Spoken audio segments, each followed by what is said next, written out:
Hello friend. आप कैसे हैं? आशा करता हूं कि आपकी पढ़ाई लिखाई ठीक ठाक ही चलती होगी। तो दोस्तों, आज समान विज्ञान के टॉप 25 प्लस प्रश्न देखेंगे जो प्यारे गुरुजी खान सर के बुक होंगे।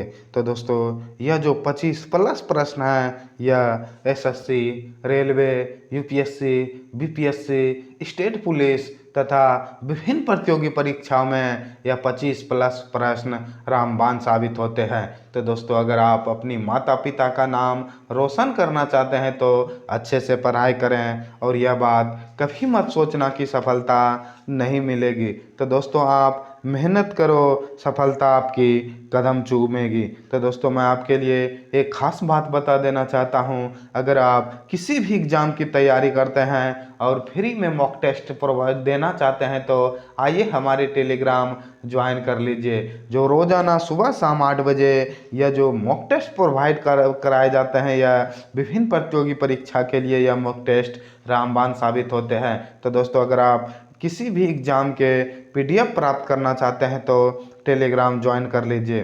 तो दोस्तों, आज के लिए इतना ही। तो दोस्तों, बिना वक्त गवाएं फर्स्ट क्वेश्चन की ओर बढ़ेंगे। फर्स्ट क्वेश्चन है दोस्तों, फर्स्ट क्वेश्चन है गुरुत्वाकर्षण का नियम किसने दिया था। अगर क्वेश्चन पूछा जाए गुरुत्वाकर्षण का सिद्धांत किसने प्रतिपादित किया था, तो इसका आंसर हो जाएगा न्यूटन साहब ने गुरुत्वाकर्षण का सिद्धांत को प्रतिपादित किया था।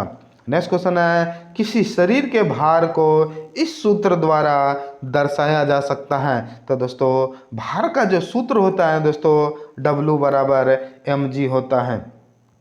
अगला क्वेश्चन है दोस्तों, एक 10 केजी की वस्तु 10 मीटर प्रति सेकंड की गति से गतिमान है, तो वस्तु की गतिज ऊर्जा कितनी होगी। तो दोस्तों, गति ऊर्जा का जो सूत्र होता है दोस्तों, हाफ mv² होता है। m है दोस्तों 10 केजी और v जो है दोस्तों 5 है, तो 5 गुना 5 हो जाएगा दोस्तों, और बटे 2। तो इसका आंसर हो जाएगा दोस्तों, अगर इसका सॉल्व करेंगे तो इसका आंसर हो जाएगा 125 जूल हो जाएगा।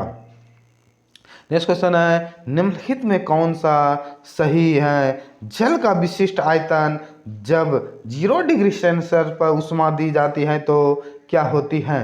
तो दोस्तों, अगर क्वेश्चन पूछा जाए जल का विशिष्ट आयतन जब 0 डिग्री सेल्सियस पर ऊष्मा दी जाती है तो क्या परिवर्तन होता है। तो दोस्तों, पहले घटता है और फिर उसके ऊष्मा बढ़ता है। अगला क्वेश्चन है दोस्तों, यदि किसी वस्तु को अवतल दर्पण के वक्रता केंद्र पर रखा जाता है तो इसका प्रतिबिंब कैसा बनेगा। तो दोस्तों, अगर किसी वस्तु को अवतल दर्पण के वक्रता केंद्र पर रखी जाती है तो जो इसका प्रतिबिंब बनता है वस्तु वह वास्तविक और समान आकार की प्रतिबिंब बनता है। अगला है क्वेश्चन दोस्तों, यदि एक बल्ब एक परिपथ में समांतर क्रम में जुड़े हुए हैं तो अगर एक बल्ब फ्यूज हो जाता है तो अन्य बल्बों के साथ क्या होगा। तो दोस्तों, घर में जो बल्ब लगाए जाते हैं वह समांतर क्रम में लगाए जाते हैं। तो दोस्तों, आप देखे होंगे अगर एक बल्ब फ्यूज हो जाता है तो बाकी बल्ब जलता रहता है। तो इसका आंसर हो जाएगा दोस्तों, अन्य सभी बल्ब जलते रहेंगे। अगला क्वेश्चन है शब्द रडार किससे व्युत्पन्न है। तो दोस्तों, रडार का जो फुल फॉर्म होता है दोस्तों वह रेडियो डिटेक्शन एंड रेंजिंग होता है। अगर क्वेश्चन पूछा जाए रडार का व्युत्पन्न क्या है तो इसका आंसर लगाएंगे रेडियो डिटेक्शन एंड रेंजिंग होता है। अगला क्वेश्चन है दोस्तों, समान रूप से एक उदासीकरण अभिक्रिया को किस रूप में लिखा जाता है। तो दोस्तों, उदासीन अभिक्रिया को जो लिखा जाता है दोस्तों वह क्षार प्लस अम्ल बराबर हो जाएगा लवण प्लस जल। अगला क्वेश्चन है दोस्तों, धातु अधात वर्धनीय और कोमल होती हैं, इसका क्या कारण है। तो दोस्तों, धातु अघात वर्धनीय और कोमल जो होती है दोस्तों इसका प्रमुख कारण है धातु के परमाणुओं के परत एक दूसरे पर फिसल सकती हैं, इसलिए अघात वर्धन एवं कोमल होती है। अगला क्वेश्चन है, रासायनिक गुणों के मध्य मेंडलीफ ने इन तत्वों के साथ मिलकर बने यौगिकों पर ध्यान केंद्रित किया था। तो दोस्तों अगर क्वेश्चन पूछा जाए मेंडलीफ ने किन तत्वों के साथ मिलकर बने यौगिकों पर ध्यान आकर्षित किया था, तो इसका आंसर लगाएंगे दोस्तों हाइड्रोजन एवं ऑक्सीजन के तत्वों के साथ मिलकर बने यौगिकों पर ध्यान केंद्रित किया था। अगला क्वेश्चन है, निम्नलिखित में कौन सा कथन गलत है। तो दोस्तों देखते हैं। फर्स्ट है दोस्तों धातुएं ऋणात्मक बनाती हैं, यह दोस्तों बिल्कुल सही है। सॉरी दोस्तों, वो धातुएं ऋणायन बनाती है, यह बिल्कुल सही है। नेक्स्ट है वो धातुएं अम्ल ऑक्साइड बनाती हैं, तो दोस्तों यह भी बिल्कुल सही है। वो धातुएं धनायन बनाती हैं, दोस्तों यह धनायन न बनाकर ऋणायन बनाती है, यह गलत है। चौथा है दोस्तों वो धातुएं विद्युत के कुचालक होती हैं, दोस्तों यह बिल्कुल सही है। वो धातुएं जो होते हैं दोस्तों वो धातुएं जो होते हैं वह विद्युत के कुचालक होते हैं। अगला क्वेश्चन है, ऑक्सीजन के एक अणु में डैश बंध होते हैं। तो दोस्तों ऑक्सीजन के अणु में जो बंधे होते हैं दोस्तों वह एक दोहरा संयोजक बंध के रूप में बंधे होते हैं। अगर क्वेश्चन पूछा जाए ऑक्सीजन के एक अणु में कैसे बंधे होते हैं, तो इसका आंसर लगाएंगे दोस्तों एक दोहरा संयोजक बंध के रूप में ऑक्सीजन बंधे रहते हैं। अगला क्वेश्चन है, ताप एवं दाब की समान अवस्था में विभिन्न गैसों का समान आयतन में किसकी संख्या समान होती है। तो दोस्तों अगर क्वेश्चन पूछा जाए ताप एवं दाब की समान अवस्था में विभिन्न गैसों के समान आयतन में किसकी संख्या समान होती है, तो दोस्तों अणु की संख्या समान होती है। अगला है दोस्तों मिलान करें। औद्योगिक प्रक्रम तथा उसके उपयोग से संबंधित को मिलान करना है दोस्तों। पहला है भंजन जो है दोस्तों वह पेट्रोलियम उद्योग से संबंधित है। अगला है प्रगलन जो है दोस्तों वह ताम्र उद्योग से जो तांबा उद्योग से संबंधित है। अगला है हाइड्रोजनीकरण जो है दोस्तों वह खाद्य वसा से संबंधित है। और वल्कीकरण जो है दोस्तों वह रबर उद्योग से संबंधित है।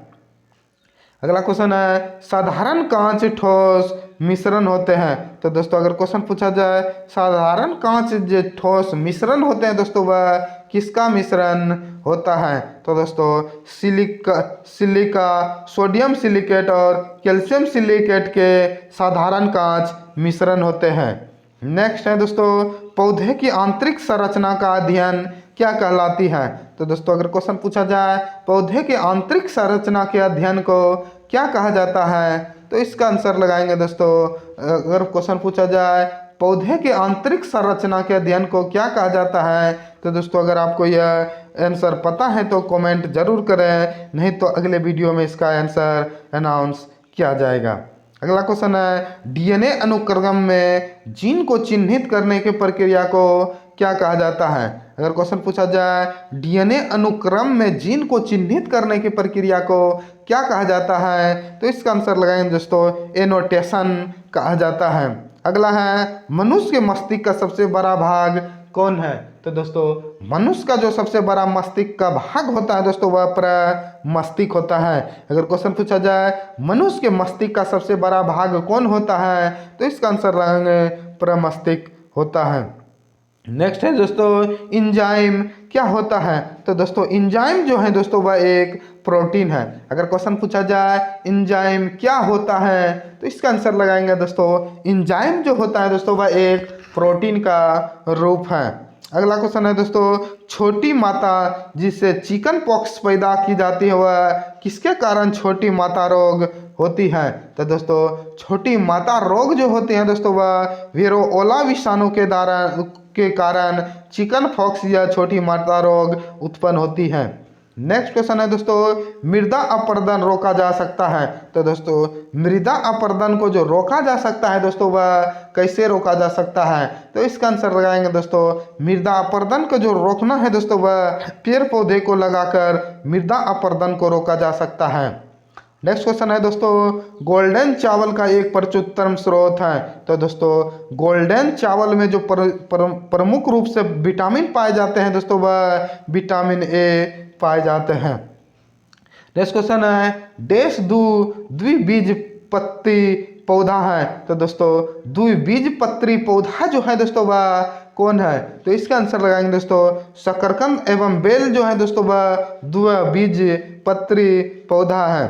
नेक्स्ट है, पंच कार्ड को डैश भी कहा जाता है। अगर क्वेश्चन पूछा जाए पंच कार्ड को डैश भी कहा जाता है, तो इसका आंसर लगाएंगे दोस्तों, हेलोरिथ कार्ड पंच कार्ड को भी कहा जाता है। तो दोस्तों आज का लास्ट क्वेश्चन है, ऐसे ग्राफिकल चित्र है जो प्रयोगकर्ता को कंप्यूटर प्रणाली जैसे फाइल, फोल्डर आदि के संरचना में सहायता प्रदान करती है, उसे क्या कहा जाता है? तो दोस्तों अगर क्वेश्चन पूछा जाए 10 ऐसे ग्राफिकल चित्र हैं जो प्रयोगकर्ता की कंप्यूटर प्रणाली जैसे फाइल, फोल्डर आदि के संचालन की में सहायता प्रदान करती हैं, उसे आइकॉन्स कहा जाता है। तो दोस्तों यह वीडियो आपको पसंद आए हो तो इस चैनल को सब्सक्राइब करें और बेल आइकन को दबाना न भूलें। बेल आइकन को दबाने से इससे रिलेटेड कोई भी वीडियो अपलोड करें तो सबसे पहले आपके पास आए। तो दोस्तों अगर आप किसी भी एग्ज़ाम की तैयारी करते हैं तो आइए हमारे टेलीग्राम ज्वाइन कर लीजिए, जो रोज़ाना सुबह शाम 8 बजे जो क्विज प्रोवाइड कराए जाते हैं वह आपके एग्ज़ाम के लिए रामबाण साबित होते हैं। तो दोस्तों आज के लिए इतना।